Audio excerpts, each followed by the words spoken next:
You're a liability, Brooks. Look at this chart. You hesitated on the incision line.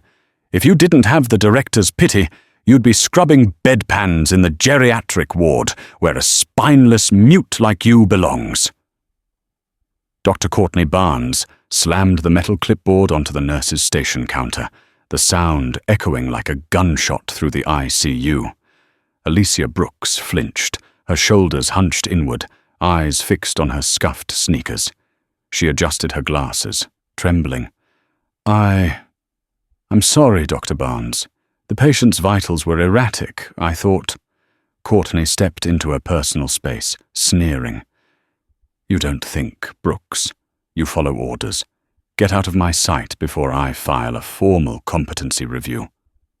Alicia nodded rapidly, clutching her stethoscope like a lifeline, and scurried away, ignoring the mocking snickers of the residents. The motorcade didn't just arrive, it invaded. 3 black suburbs, up-armored, tires reinforced with run-flat composite rings. They screeched to a halt at the emergency bay of St. Jude's Medical Center. Flashing lights painted the sliding glass doors in strobes of red and blue. Inside the trauma bay, the atmosphere shifted from controlled chaos to absolute stillness. Benjamin Carter, the hospital director, smoothed his tie, his forehead already slick with sweat. He had been briefed 10 minutes ago. This wasn't a standard VIP. This was General Timothy Hayes, chairman of the Joint Chiefs, the man who orchestrated the shadow wars in the Middle East and the covert destabilization of cartels in South America. The doors hissed open. 6 men in tactical suits, disguised as private security, fanned out. P-90 submachine guns were concealed under tailored jackets, but the bulge was visible to a trained eye. They cleared the corners, checked the sight lines. Secure.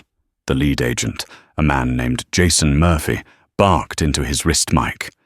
General Timothy Hayes stepped out of the center vehicle. He was a mountain of a man, even in his 60s, but he was grey-faced. His left hand pressed a bloody towel against his side. An old wound, reopened, or something new? He walked under his own power, but his gait was hitched. Director Carter rushed forward, flanked by Dr. Courtney Barnes. Courtney had checked her reflection twice in the glass reflection. This was her moment, the path to the chief of surgery position. General Hayes, Carter said, voice trembling slightly. We have prepared Trauma Room 1. Dr. Barnes here is our chief resident and a specialist in... Hayes stopped. The sheer weight of his presence silenced Carter. The general didn't look at Barnes. He looked at the facility with the eyes of a wolf inspecting a cage. I don't want a specialist, Hayes rasped, his voice like gravel grinding in a cement mixer.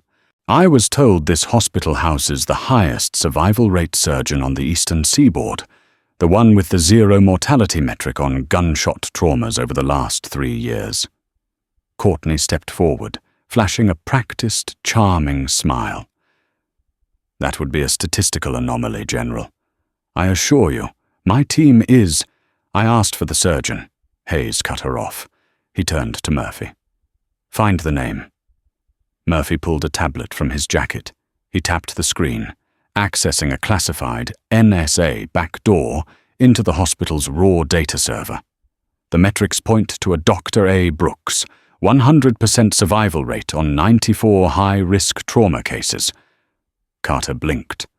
Alicia? But she's barely attending. She handles the overflow, the gangbangers, the John Does. Get her, Hayes commanded. Now. Courtney's face flushed a deep crimson. General, this is a mistake. Dr. Brooks is... She's timid. She falls apart under pressure. She's a mouse. I don't care if she's a hamster, Hayes growled, wincing as pain spasmed through his flank. If she saves lives, I want her hands inside me. Move! 5 minutes later, the door to the VIP suite opened. Alicia Brooks walked in. She looked small in her oversized scrubs.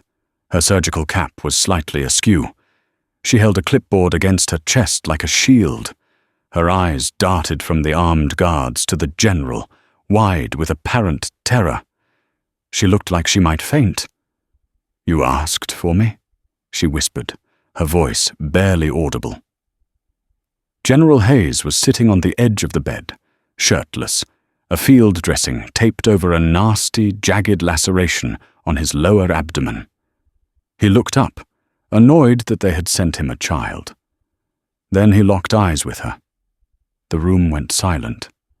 The air conditioning hummed, sounding like a jet engine in the quiet. Hayes stopped breathing. His pupils dilated. The color drained from his face, leaving him paler than the blood loss warranted. His heart rate monitor on the nearby cart spiked. 80, 100, 120. He knew those eyes. He didn't see the oversized scrubs or the trembling hands. He saw a rainy night in Damascus. He saw a figure moving through smoke, a silenced MP7 in one hand, a combat knife in the other. He saw the operative who had single-handedly extracted his recon team from a kill box when air support had been denied. Codename Wraith. Hayes's mouth opened, but no sound came out. The terrified little mouse standing by the door was the most lethal human weapon the Pentagon had ever lost track of. Alicia stood frozen in the doorway, her posture a masterpiece of submissive body language. Shoulders rolled forward to minimize her silhouette. Chin tucked, hands clutching the clipboard with white-knuckle intensity. Inside her mind, however, the data stream was cold and efficient. Target: General Timothy Hayes. Condition: hemorrhagic shock, class 2. Threat level in room, high. 6 armed hostiles, security detail. Weapons: Sig Sauer, P320s concealed. Leader: Jason Murphy, 3 o'clock position. Dominant hand right, throat mic active. She saw Hayes recognize her. She saw the spike in his biometrics on the monitor. "Don't say it," she willed him, projecting the thought with a slight narrowing of her eyes. "Blow my cover and I disappear again." Hayes, a veteran of 1,000 political battles, swallowed hard. He forced his heart rate down. He saw the warning in the mouse's eyes. He cleared his throat, the sound harsh in the silence. Your doctor." "Brooks?" Hayes asked, his voice shaking slightly. Courtney Barnes scoffed from the corner. "See? He doesn't trust her. General, please let me take over. She's probably going to vomit if she sees the wound depth." Alicia took a tentative step forward. I can take a look, sir, if that's okay." "Let her work," Hayes ordered. It came out sharper than he intended. Alicia approached the bed. Murphy, the security lead, stepped in her path. He was a massive wall of muscle, ex-Delta Force, arrogant and capable. He looked down at Alicia with open disdain. "Search her," Murphy said to one of his subordinates. "Check the pockets." It's just a pen light and trauma shears," Alicia squeaked, holding her hands up, trembling visibly.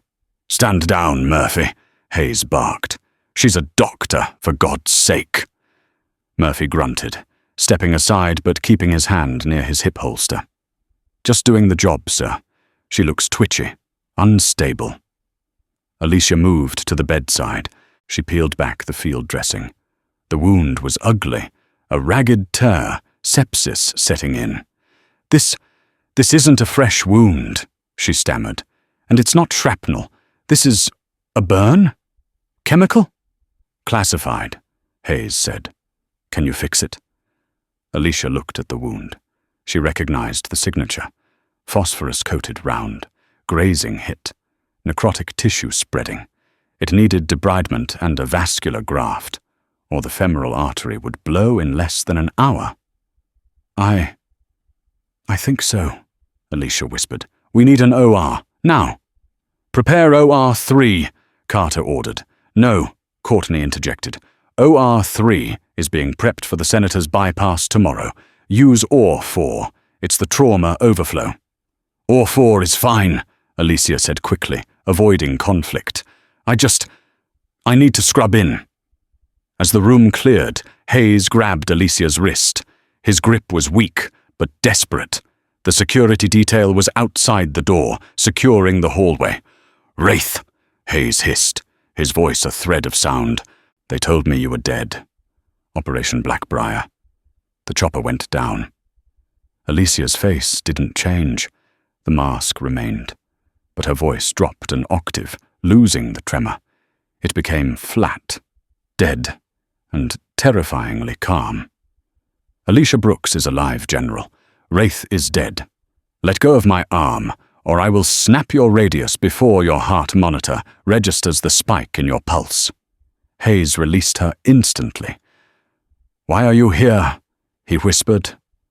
"Scrubbing floors in a civilian hospital?"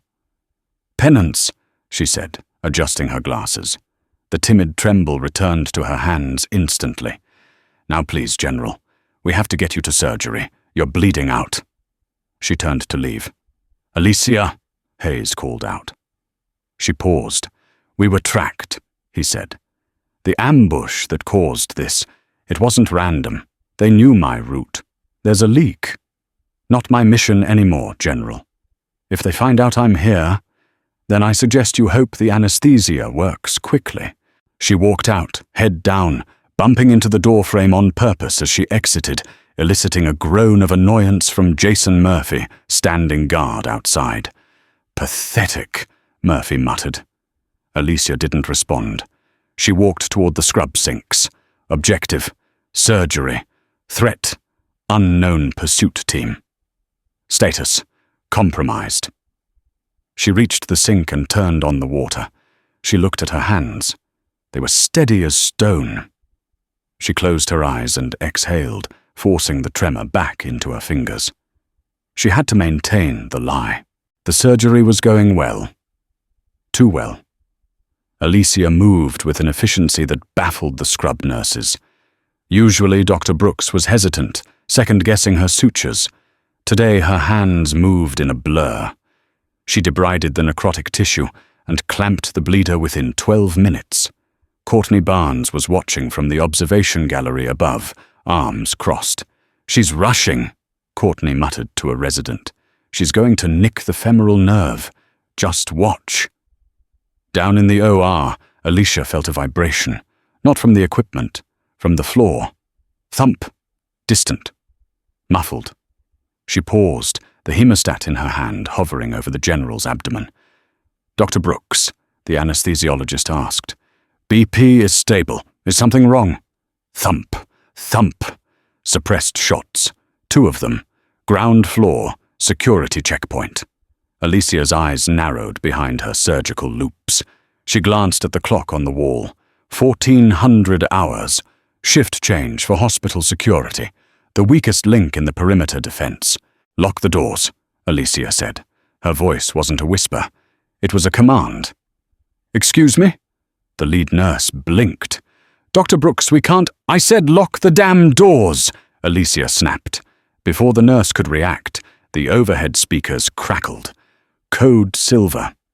Code Silver. Shooter in the lobby. Panic erupted in the OR. The nurses froze. The anesthesiologist looked at the door. "Get under the tables," Alicia ordered. She stripped off her bloodied gloves. "Do not move." Up in the gallery, Courtney Barnes screamed as the glass partition behind her shattered. A black-clad figure had rappelled from the skylight into the observation deck. Alicia looked up. She saw the man. Tactical gear, gas mask, suppressed HK-416, high-end mercenary, not a random shooter. They were here to finish the job on Hayes. The gunman in the gallery raised his rifle, aiming down into the operating theatre.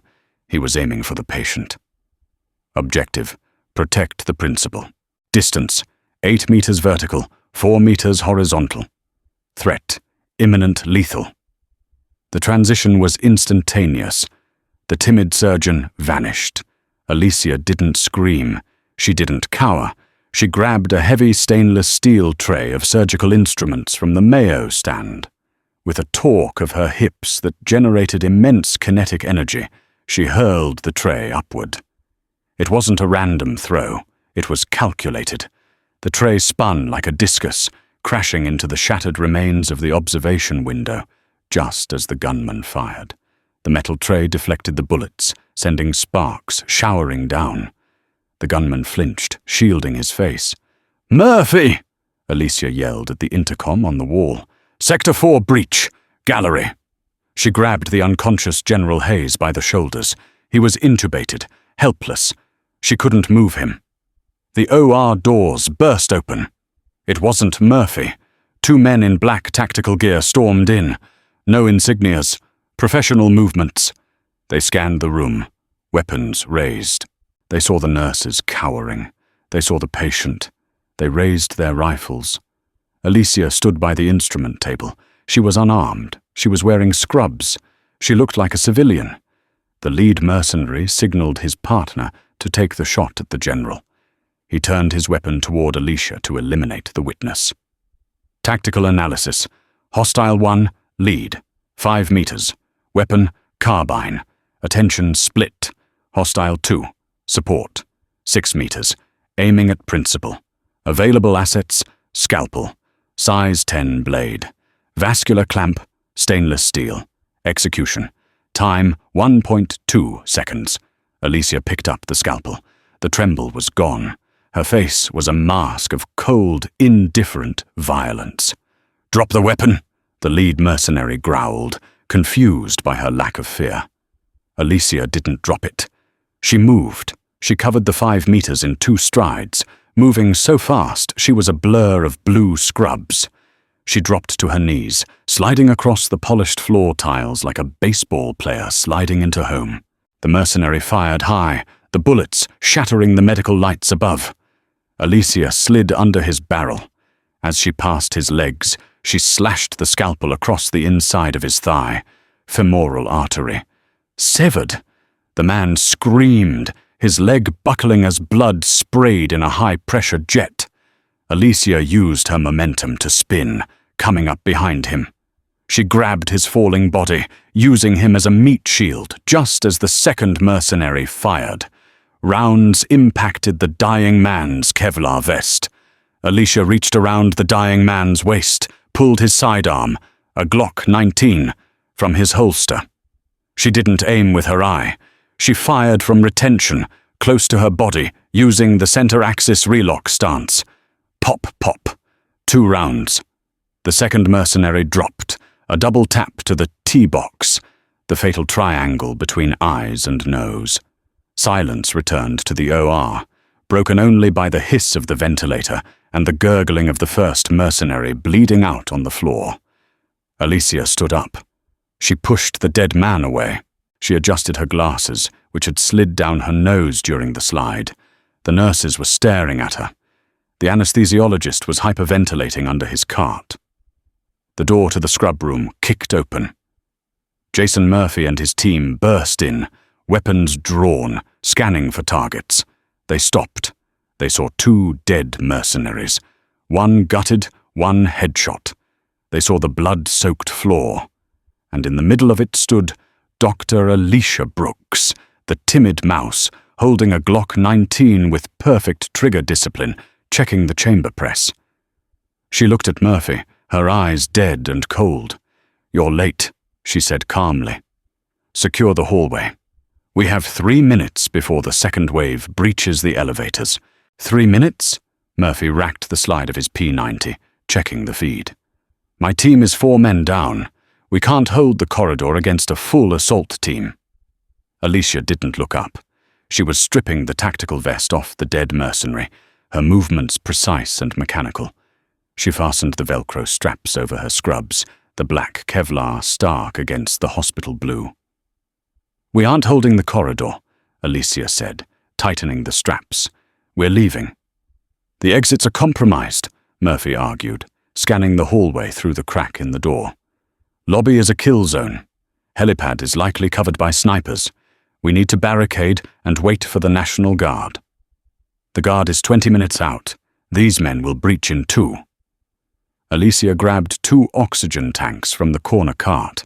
She turned the valves, listening to the hiss. "Director Carter," she snapped. The hospital director was trembling under a surgical table. "The basement morgue tunnel. It connects to the waste disposal plant across the street. Is the maglock still on a separate circuit?" Carter stammered, wiping sweat from his eyes. Yes. But it's keycard access only for— Give me your card." Alicia snatched the lanyard from his neck. She turned to Murphy. "Load the general onto the gurney. We move in 10 seconds. "You're giving orders now?" Murphy bristled. "Objective? Survival," Alicia recited, her voice devoid of emotion. "Route, subterranean. Threat, overwhelming force. Option, evasion." She looked him in the eye. "You pull the trigger, Sergeant. I'll handle the tactics. Move." They burst into the hallway. The air was thick with dust and the smell of cordite. 2 of Murphy's surviving men took point, shields up. Alicia pushed the gurney, her small frame leaning into the weight of the massive general, suppressors coughing, rounds impacting plaster. "Contact front," the point man yelled. 3 hostiles at the end of the hall. Alicia didn't slow down. "Flashbang!" she yelled. Murphy didn't hesitate. He tossed a canister. Bang! White light seared the corridor. "Clear!" They reached the service elevator.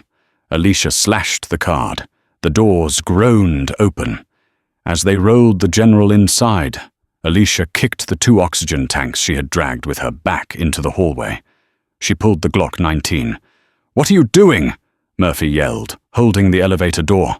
"Covering our tracks." Alicia fired 2 rounds, not at the enemy, at the valves of the oxygen tanks.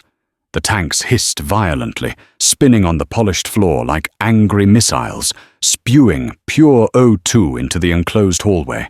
"Go!" Alicia jumped into the elevator and hit the button for the basement. As the doors closed, she saw the muzzle flash of the pursuing mercenaries. The spark ignited the oxygen-saturated air. Boom! The shockwave rattled the elevator shaft. The explosion would seal the corridor and buy them time. Courtney Barnes, watching from the stairwell door where she had been hiding, gasped as the fireball consumed the hallway she had almost walked into. She clutched her phone, her thumb hovering over a text message she had been trying to send to the police. But her signal was jammed. She was trapped. The waste disposal plant was dark, smelling of incinerated medical refuse and bleach. Rain hammered against the corrugated metal roof. They had commandeered a laundry van. Murphy drove. Alicia sat in the back with the general. Hayes was conscious now, his eyes glassy but focused. He watched Alicia work. She wasn't just checking his vitals, she was scanning the perimeter through the rear windows, stripping the Glock she had taken, cleaning it with a rag, and reassembling it blind. "Brooks," Hayes rasped. "Save your strength, General." "You used the morgue tunnel," Hayes said, a faint smile touching his lips. "Classic Blackbriar egress. We used the sewers in Karachi." "Sanitation tunnels offer thermal masking," Alicia said flatly. "Satellites can't track heat signatures through 4 feet of concrete and running water." Murphy glanced in the rearview mirror. "Where are we heading? The Pentagon secure site at Andrews?" "No," Alicia and Hayes said in unison. Murphy blinked. "Why not?" "The leak," Hayes said, grimacing as the van hit a pothole. "They knew my route. They knew the hospital. That implies real-time surveillance, high-level access. If we go to a designated safe house, we're dead." "Pull over," Alicia said. "Here." Murphy looked around. "This is an industrial park in Queens. It's unsecured." "Exactly. No cameras, no digital footprint." Alicia pointed to a derelict veterinary clinic with boarded-up windows. "There, I have a key. I volunteer here on weekends." They breached the back door. The clinic was cold, but sterile. Alicia moved Hayes to a metal exam table meant for Great Danes. It was sturdy enough. She hooked him up to a veterinary EKG. "It's rudimentary," she apologized, checking the saline drip, "but the antibiotics are human-grade." Murphy paced the small room, checking the windows. "We're blind here. No comms, no backup."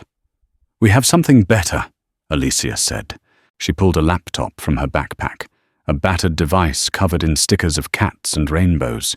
She booted it up. The stickers were camouflage. The OS was a custom Linux kernel, stripped of all tracking protocols. "I need to know how they found us," Alicia said. Her fingers flew across the keyboard. "Tactical analysis. The enemy knew the specific OR. That means they had eyes inside the hospital network."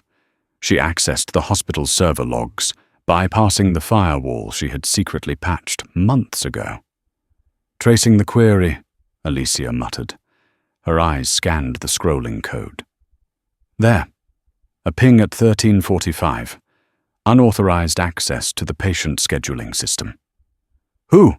Murphy asked, leaning over her shoulder. "It wasn't a hack," Alicia said, her voice dropping. "It was a valid login." She turned the screen towards them. "User ID, C.Barnes_Chief_RES. Courtney." Hayes frowned. "The ambitious one." "She didn't sell you out intentionally," Alicia analyzed, reading the metadata. She uploaded a photo to her private cloud. Geotagged. Caption, "Operating on the chairman of the Joint Chiefs, #career goals." Murphy swore. Social media. She compromised the operation for a selfie? "Narcissism is a predictable vulnerability," Alicia stated. "But someone was watching her feed. Someone with a flag on your name." "Who?" Hayes demanded. Alicia traced the IP that accessed the photo. It bounced through 3 proxies: Singapore, Kiev, Rio. But the handshake protocol, she recognized it. "It's not foreign," Alicia said, her face paling. "The encryption key, it's a Paladin cipher." Hayes went rigid. "Paladin, that's internal." "Defense Intelligence Agency," Alicia confirmed. "Black Ops Division. Someone in your own backyard isn't just leaking info, General. They're running the hit squad." The revelation hung in the air like toxic gas. The DIA. The people meant to protect the state were hunting its highest commander. "Director Kalin," Hayes whispered. "He pushed for the drone strikes in Yemen. I shut him down. He called me a relic." "Kalin has the resources to scrub this," Murphy said, his face grim. "If he controls the narrative, you're already dead, General. They'll claim you died in the ambush. They'll brand us as the assassins." "Correct," Alicia said. "News feeds are already updating." She pulled up a CNN stream on her laptop. "Breaking news. Terrorist attack at St. Jude's Hospital. General Timothy Hayes confirmed AEIA. Suspects identified as rogue elements of his own security detail, led by Sergeant Jason Murphy." "Son of a bitch!" Murphy punched the wall. "They burned us." "They painted the target," Alicia corrected. "Now we have to return fire." She stood up. The oversized scrubs were gone. She wore borrowed mechanics coveralls found in the clinic, cinched tight. She looked smaller, yet infinitely more dangerous. "We can't fight the DIA," Murphy said, defeated. "They have satellites, drones, strike teams. We have a Glock and a vet clinic.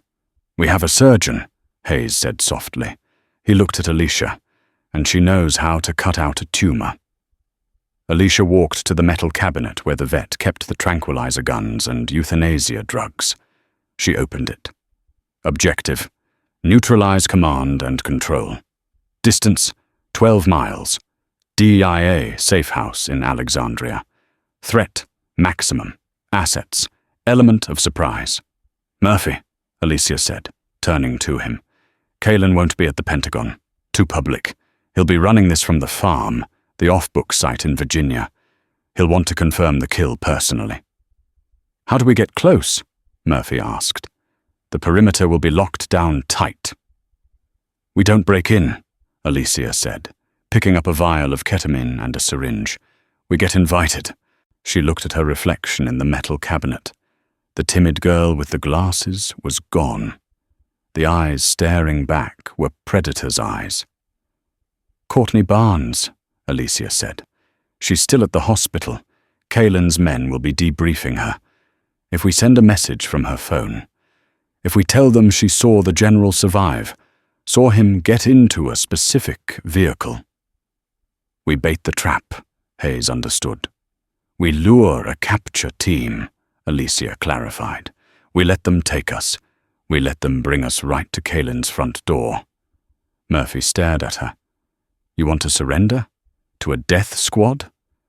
"I don't want to surrender," Alicia said, checking the magazine of the Glock. "I want a ride." She began to mix chemicals from the vet supply into a makeshift flashbang solution, pouring it into empty soda cans. "General," she said, "can you walk?"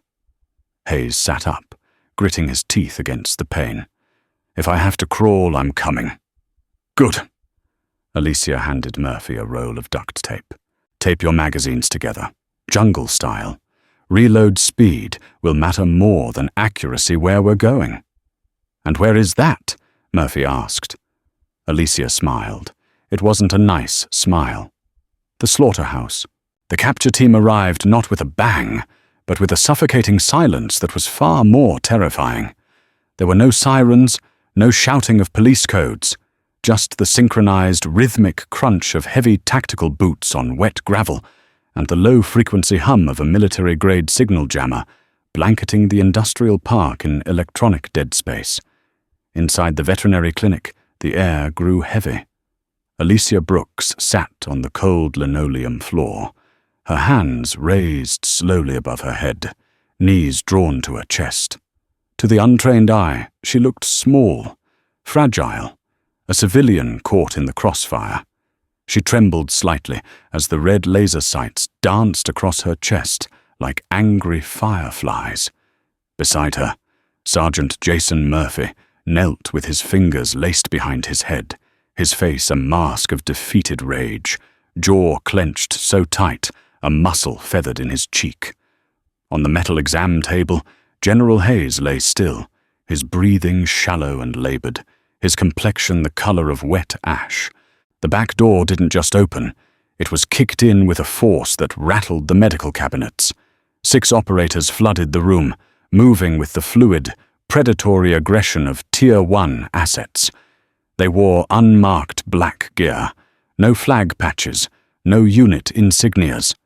Their faces were obscured by ballistic masks that turned them into faceless golems of violence. "Secure them!" the lead operator barked.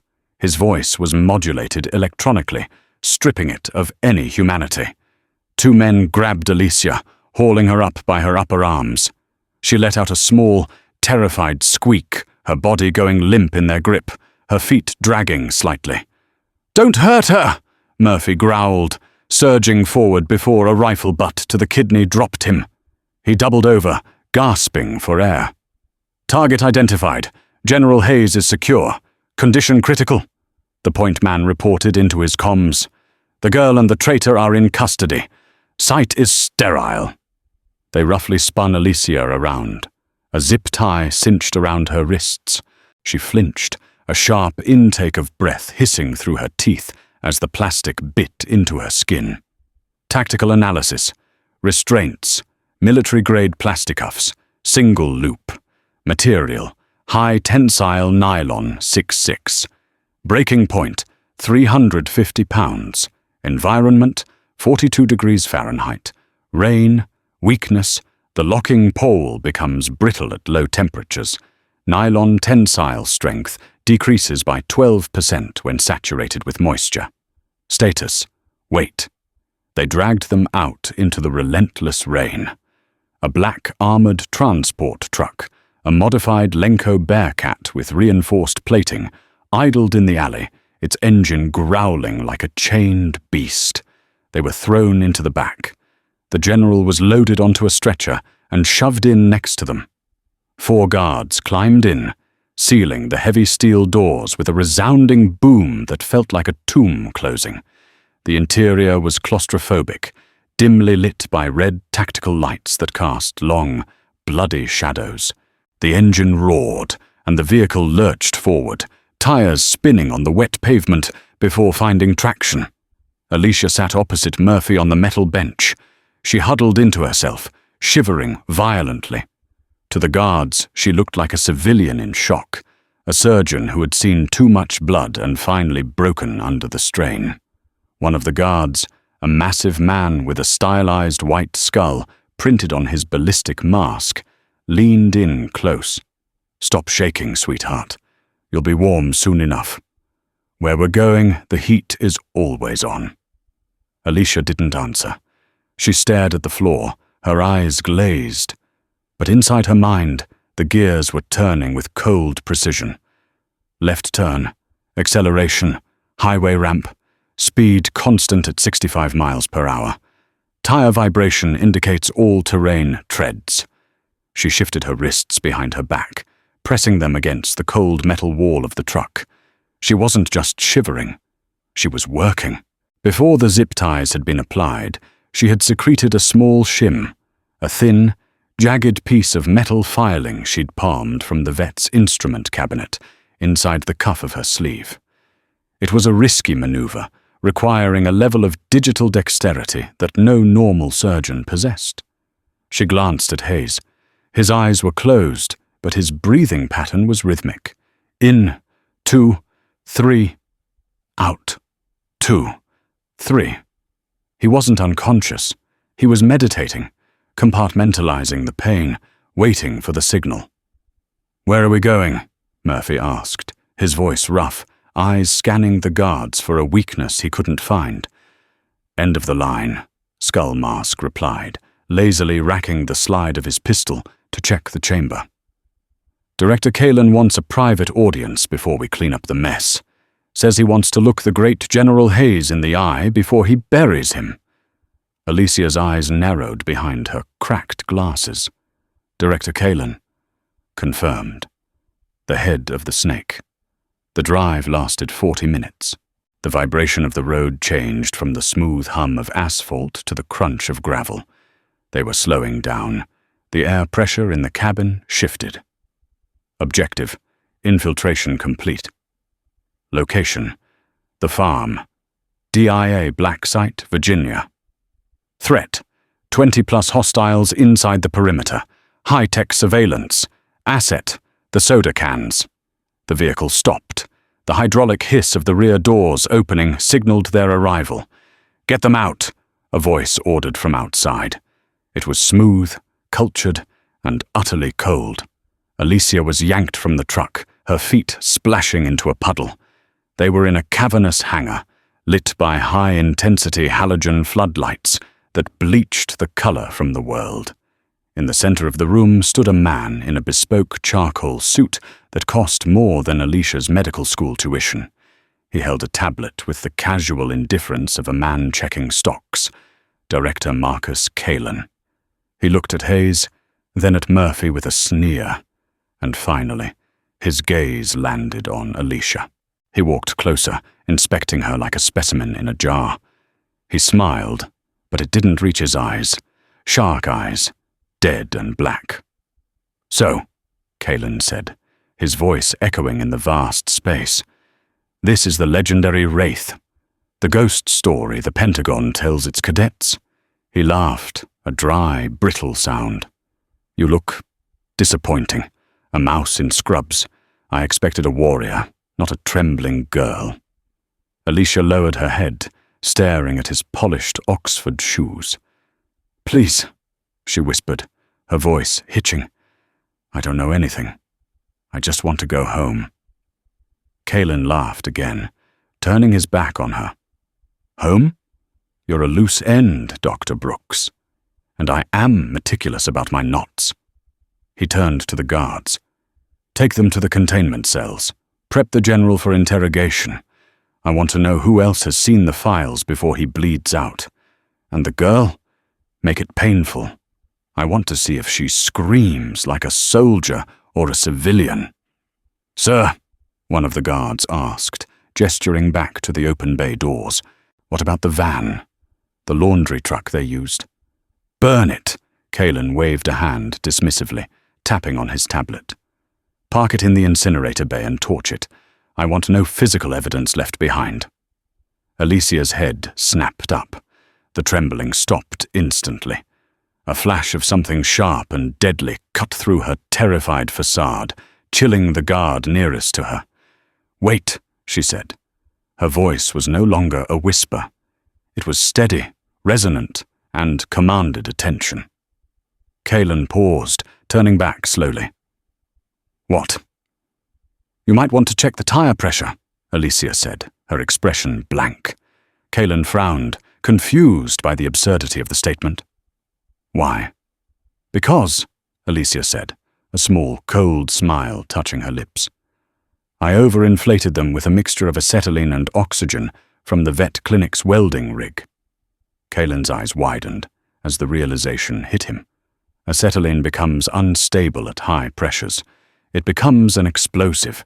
He spun toward the hangar doors where his men were driving the captured laundry van into the adjacent bay. "Stop!"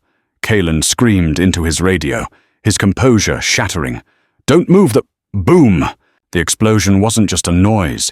It was a physical force that punched the air out of the room. The laundry van detonated in the adjacent bay with the force of a heavy mortar. The acetylene mixture turned the vehicle into a fragmentation grenade the size of a tank.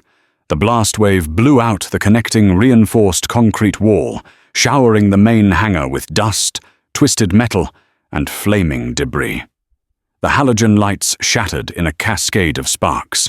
The hangar plunged into a chaotic darkness, illuminated only by the roaring fires of the wreckage and the strobing red emergency lights.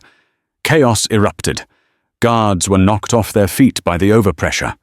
Kalen was thrown behind a shipping crate, his tablet skittering across the floor. In the confusion, the mouse ceased to exist. Alicia didn't flinch from the blast. She used it. She snapped her wrists outward with violent force.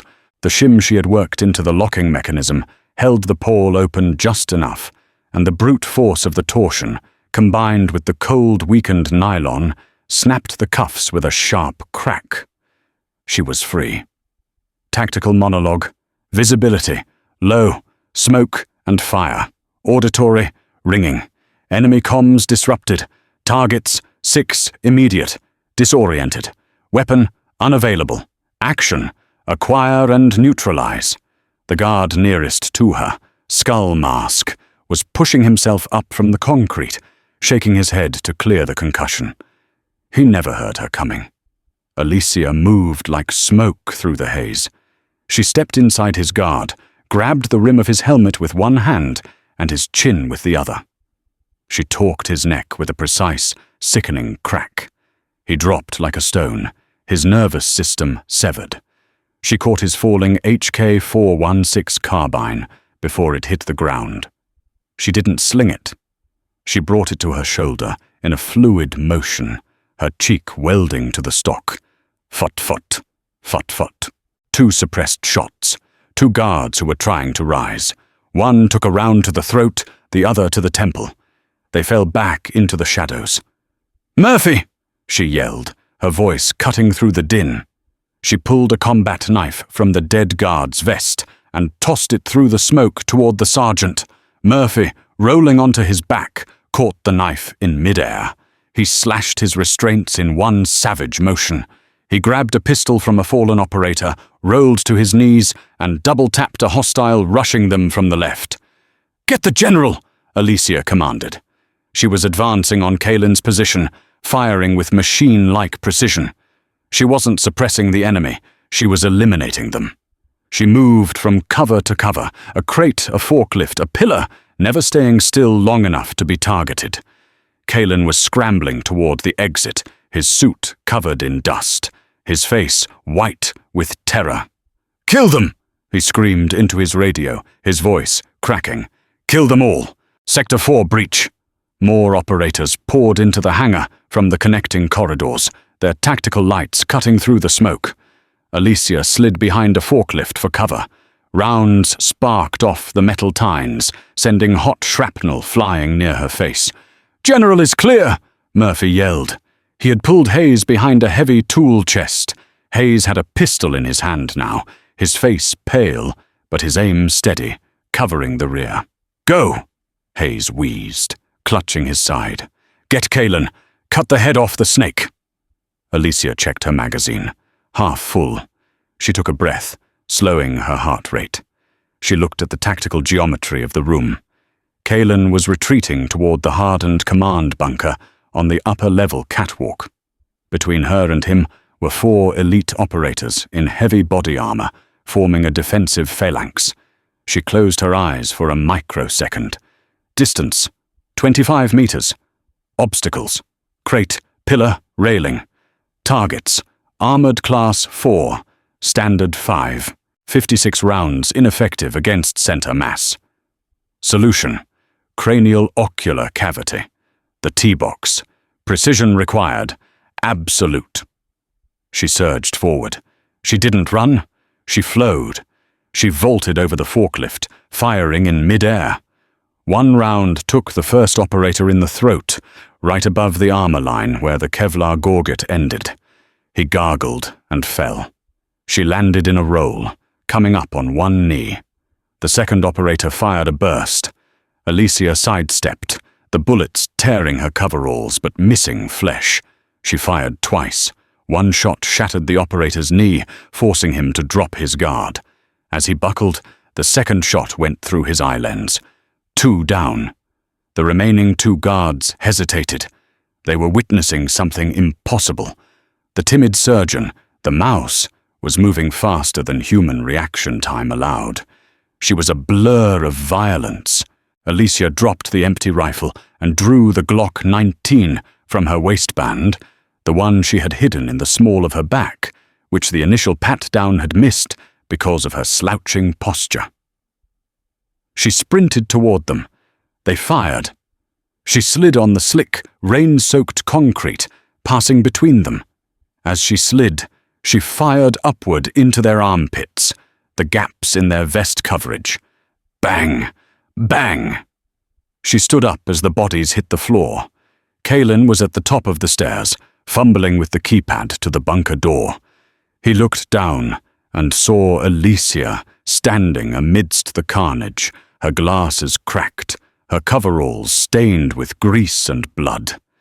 She looked up at him. She didn't look angry. She didn't look triumphant. She looked clinical, like a surgeon looking at a malignant tumor that needed to be excised. "Door's jammed, Director," she called out, her voice calm amidst the burning wreckage. Kalen smashed the keypad in frustration. It wouldn't open. The explosion had fried the electronic locks. He was trapped on the catwalk. He pulled a gold-plated Desert Eagle from his jacket. A vanity weapon. Heavy, unwieldy, impractical. "You think you can beat me?" Kalen screamed, leveling the gun, his hand shaking. "I am the future of this country. I do what is necessary. I am the architect of order." Alicia started walking up the stairs, the metal grating clanging softly under her boots. "You're not the future," she said. "You're a pathogen." Kalen fired. The heavy .50 caliber round roared like a cannon, hitting the railing next to Alicia's hip. It twisted the metal, sending jagged shards flying. Alicia didn't flinch. She didn't even blink. She kept walking, step by step, closing the distance. "Stay back!" Kalen fired again. Wide. The recoil nearly knocked the gun from his hand. He was a bureaucrat, a puppet master, accustomed to killing with signatures and phone calls. He wasn't a soldier. Alicia reached the top of the landing. She was 10 feet away. "I can give you anything," Kalen pleaded, backing up against the sealed blast door, sweat pouring down his face. "Money, a new identity. I can wipe your file. You can disappear for real this time. You can have your life back." Alicia stopped. She lowered her weapon to her side. "You don't get it," she said softly, tilting her head. "I didn't come back to disappear." Kalen saw the opening. He raised the gun for a point-blank kill shot. Alicia moved. She didn't shoot him. She stepped inside the radius of his weapon arm, swatting the barrel aside with her left hand. Her right hand chopped down on his radial nerve. The gun clattered to the grate. Kalen swung a desperate, clumsy fist. Alicia caught it. She twisted his arm behind his back, forcing him face first into the cold steel of the blast door. "This is for the general," she whispered in his ear. She applied pressure to his carotid artery. Not enough to kill, just enough to induce syncope. But Kalen struggled, pulling a hidden ceramic knife from his sleeve with his free hand. He slashed backward, cutting a deep gash across Alicia's cheek. Blood welled up, warm and stark against her skin. The pain didn't slow her down, it sharpened her focus. Anatomy of a takedown. Target: brachial plexus and carotid sinus. Method: digital compression. Result: unconsciousness in 4 seconds. Alicia drove her thumb into the pressure point at the base of his neck. Kalen gasped, his eyes rolling back in his head. His knees buckled. She let him slide to the floor. He was alive, but he wouldn't wake up for an hour. "Secure," Alicia said into the open air, wiping the blood from her cheek with her sleeve. Below, Murphy and Hayes were limping toward the stairs. Murphy gave a thumbs up, leaning heavily on a crate. Alicia looked at Kalen's unconscious form. She searched his pockets, bypassing the wallet and phone, and finding a secure, encrypted flash drive, the insurance policy, the evidence of every illegal op, every assassination, every treasonous act he had authorized. She pocketed it. "It's over," she said, leaning against the railing, looking down at the destruction. Her adrenaline was crashing. Her hand started to shake again, not from fear, but from the release of tension. The killer faded. The doctor returned. She slid down the wall, sitting on the catwalk, and took off her broken glasses. "Alicia!" Hayes called out from below. "We have company." Blue lights flashed through the shattered hangar walls, reflecting off the wet pavement outside. Not the blacked-out SUVs of the DIA. These were state troopers, and behind them, the heavy armored trucks of the FBI hostage rescue team. "Who called them?" Murphy asked, confused. "We've been jammed." Alicia held up Courtney Barnes's phone, which she had taken from the vet clinic before they left. "I did," Alicia said, a tired smile playing on her lips. "Before we entered the jamming radius, I sent the GPS coordinates and the encrypted files to the Washington Post, the FBI director, and Courtney Barnes's Instagram Live." Hayes laughed, a wheezing, painful sound that turned into a cough. "You live-streamed the raid?" "Audio only," Alicia said. "Kalen confessed to everything on a hot mic. 2 million people just heard him admit to treason." The doors burst open. Agents swarmed the building, shields raised. "Federal agents, drop your weapons. Hands in the air." Alicia placed her Glock on the floor. She raised her bloodied hands. But she wasn't afraid. For the first time in years, she wasn't hiding in the shadows. She was standing in the light. 3 days later, St. Jude's Medical Center was abuzz with a frantic energy. The news vans were still parked outside, satellite dishes aimed at the hospital like hungry birds. General Hayes lay in a private VIP room, recovering from his second surgery, performed successfully by the chief of trauma, with Dr. Barnes assisting. Director Carter stood by the window, looking nervous but relieved. Courtney Barnes was sitting in the corner, looking humbled, scrolling through the news articles. She was being hailed as the whistleblower who helped expose the DIA conspiracy, a lie Alicia had explicitly instructed Hayes to maintain. It was the price of Courtney's silence, and it kept the spotlight off Alicia. The door opened. Alicia Brooks walked in. She was wearing her oversized scrubs, the ones that swallowed her frame. Her glasses were taped at the bridge. A butterfly bandage adorned her cheek. She held a clipboard against her chest like a shield. "Dr. Brooks," Hayes said, sitting up, wincing slightly. Or should I say, "Colonel?" "Just Alicia, please," she murmured, keeping her eyes on his chart. "Your sutures are healing well, General. You'll be discharged in 2 days. Physical therapy is mandatory." "You're leaving?" Hayes stated. It wasn't a question. He saw the bag packed by the door. "My cover is blown," Alicia said quietly. "Too many cameras, too many questions. The agency will want to debrief me. They'll want to re-recruit me." "The President wants to give you the Medal of Honor," Hayes said softly. "A classified ceremony. The Oval Office." "I don't need medals, General. I need to know that the monsters are gone." "Kaylin is singing like a canary," Hayes promised. "The entire network is being dismantled. You did it, Wraith. You finished the mission." Alicia paused. She looked at her reflection in the darkened window. She didn't see a killer anymore. She saw a healer who knew how to fight. "I'm not Wraith," she said firmly. "I'm a surgeon, and I have rounds to finish." She turned to leave. "Alicia," Hayes called out. She stopped at the door, her hand on the frame. "Thank you," the general said, sitting up straighter than he had in years. He saluted her, a sharp, crisp salute from his hospital bed. Alicia Brooks, the timid mouse who had brought down an empire, straightened her spine. For a brief second, the soldier surfaced. She didn't salute back. She just smiled, a genuine, warm smile that reached her eyes. "Take your antibiotics, Timothy."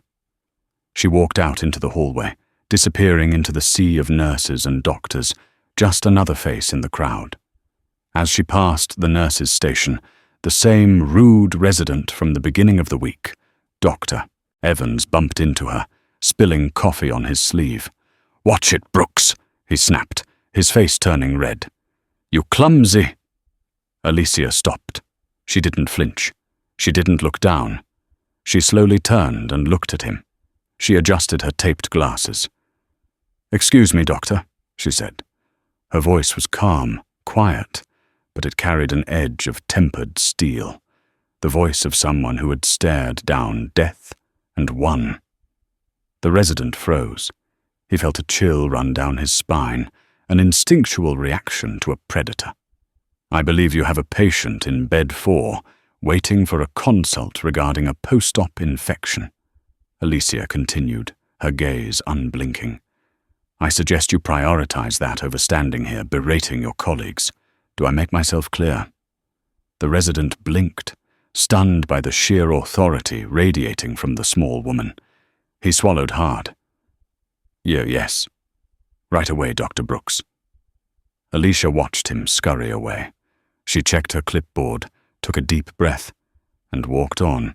The world was full of monsters, but the hospital needed its top surgeon, and for the first time, Alicia Brooks was ready for both. The story of Alicia Brooks reminds us that true strength does not always roar. It often whispers, hiding behind humility and patience. We live in a world that celebrates the loud and the aggressive, often overlooking the quiet competence of those who stand in the background. But as Alicia showed, when the storm comes, it is often the timid ones who stand the tallest.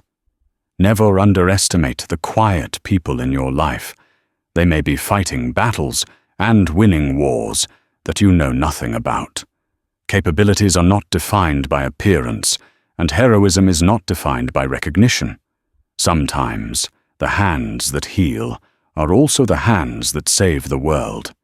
If you enjoyed this high-octane thriller and want to see more stories about hidden heroes and unexpected warriors, please like this story, share it with your friends, and subscribe for more daily adventures. Your support helps us bring these characters to life.